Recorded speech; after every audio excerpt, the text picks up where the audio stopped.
Impresionante. Descubierto por los propios medios.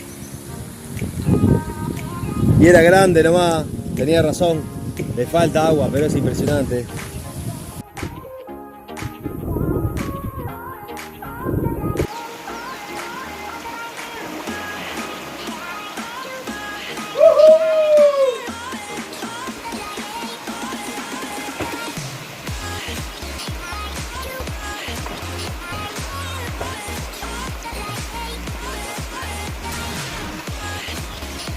Y después de 2 años de estar buscando esta cascada, encontramos esta belleza en medio de la nada, en la mitad del país.